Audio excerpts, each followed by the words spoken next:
So let's learn and enjoy mathematics.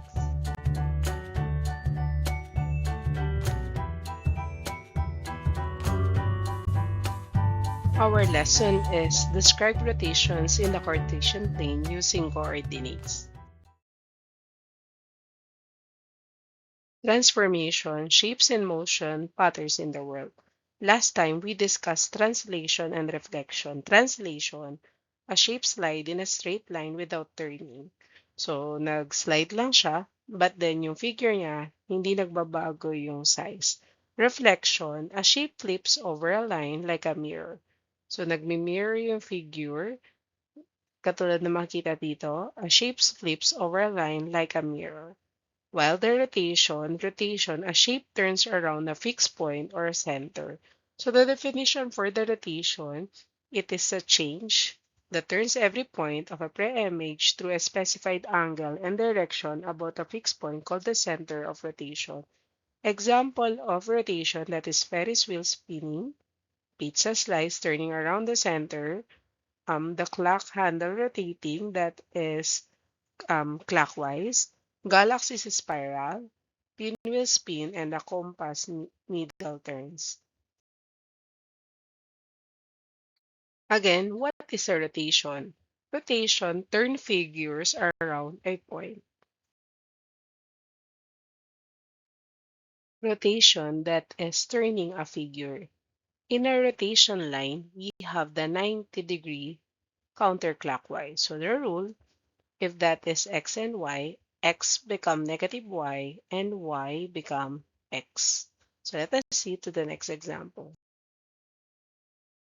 Rotation 90-degree counterclockwise. The given rotate 3, 2 about the origin. So the formula, if that is rotation 90-degree counterclockwise, positive x become negative y, and then y become positive x. So magpapalit yung position ng x and y, and then the value for x, that becomes negative. So the given 3, positive 2. So magpapalit ng position. So that is 2, positive 3. But yung x, magiging negative 2, positive 3. So the answer for rotation 3, 2, that is negative 2, and then comma 3. The given rotate 3, 2, that could be the original point. Rotation 90-degree counterclockwise. So that becomes negative 2 and then positive 3. So kung tititigan natin yung figure, nagpo-form siya ng 90-degree angle. Rotation 90-degree counterclockwise. The given, rotate negative 1, 4 about the origin. Our formula, let us replace x by negative y and y by x. So the given negative 1 and 4, so magpapalit yung position, that becomes 4 and then negative 1. So replace it with negative, so negative 4 and negative 1. So if we rotate negative 1, 4, that becomes negative 4 and negative 1. In a rotation 90-degree counterclockwise, so this is negative 1, positive 4. So 90-degree counterclockwise, so this is counterclockwise. So that becomes negative 4 and then negative 1. So kung tititigan natin yung figure, nag-form siya ng 90-degree angle. That is counterclockwise. So negative 1, 4, that becomes negative 4, negative 1. How about if that is 180 degrees? So if that is 180 degrees, that is negative x, negative y. Our x becomes negative x, and our y, that becomes negative y. Rotation 180 degrees counterclockwise. Let us rotate negative 1, 4 about the origin. So our formula in a 180 degrees counterclockwise, positive x become negative x, and then y become negative y. So the given rotation, let us rotate negative 1, 4. So that is negative. So negative times negative 1, that is positive 1. And then negative times 4, that is negative 4. So the answer is 1 and then negative 4. Let us visualize the figure for the rotation 180 degrees counterclockwise. Rotate negative 1 and then positive 4. So negative 1, positive 4. So rotate in 180 degrees. So rotating point. So that becomes positive 1 and then negative form. So nag-form siya ng 180 degrees counterclockwise. Rotation 180 degrees counterclockwise. Our formula for the rotation for 180 degrees, that is negative x and then negative y. X become negative, y become negative y.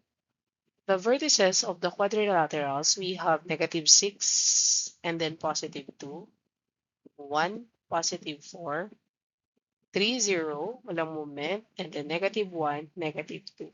So kung ililipat natin in a rotation of 180 degrees counterclockwise, ganito yung mangyayari sa figure. Ang tanong, how? So let us start. Negative 6, positive 2. So that becomes positive 6 and then negative 2.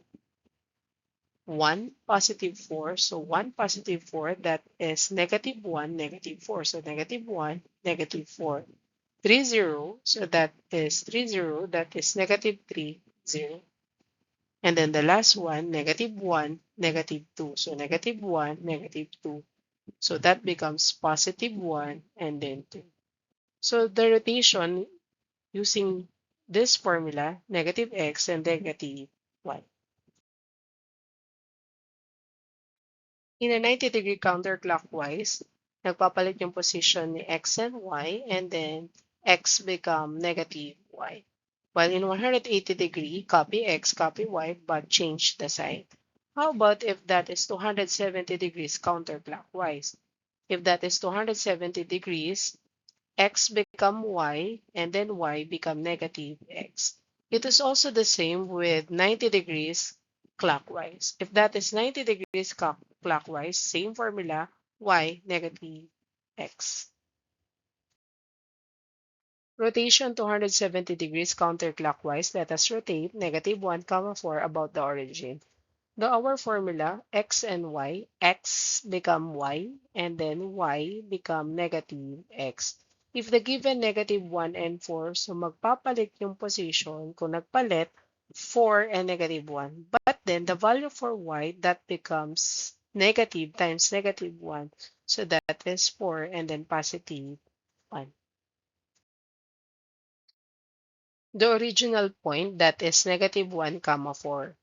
So 270 degrees counterclockwise, start from the origin, so counterclockwise. So the final answer, that becomes positive, negative 1 and 4. So our formula y and then negative x. So 4 and then positive 1. So nakabuo siya ng 270 degrees counterclockwise. How about if that is rotation clockwise? It is also the same with rotation 270 degrees counterclockwise. Our formula for that, x and y, x become y, and then y become negative x. If the given vertices, we have 7, 0, 7, positive 5, 4, positive 5, and then 2, negative 4.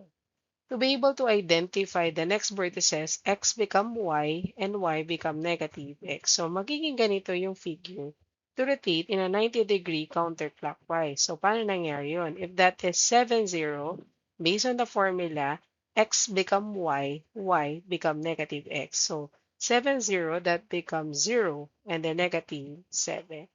Next is 7, 5. So, that becomes 7, 5, that becomes 5, and then negative 7, 5, and then negative 7. So this one. Next is 4, positive 5. 4, positive 5. Pagpapalitin yung position, that becomes 5, and then 4, and negative. So 5, and then negative 4. 5, negative 4. And then the last one, 2, negative 4. Pagpapalitin yung position, negative 4 and 2, and negative yung x. So negative 4 and negative. So what could be the rotation rule summary? Rotation, if that is 90-degree counterclockwise, x become negative y, and then y become x. So the image, that is negative y comma x. In a 180 degrees counterclockwise or clockwise, same lang. So kahit yung rotation niya ay clockwise or counterclockwise, x become negative x, y become negative y. While in a 90-degree clockwise or 270 degrees counterclockwise, the value of x and y, that becomes y and then negative x. Our last figure, that is dilation. So what is dilation? Dilation, it is a change in the size of a figure that requires a center point and a scale factor. So in dilation, a shape change size but keeps the same shape. So kung tititigan natin yung mga example dito, we have the picture frames at different sizes, the plants growing larger, ice cream cone at different scales, the shells growing, and then the patterns are enlarging. The balloons are indifferent in shapes. So that could be the dilation.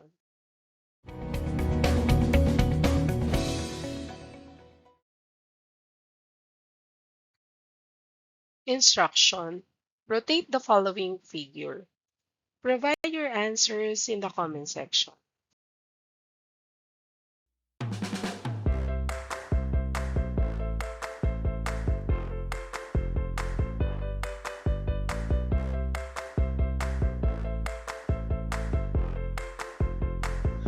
Enjoy learning mathematics. I'm Teresa Tubal.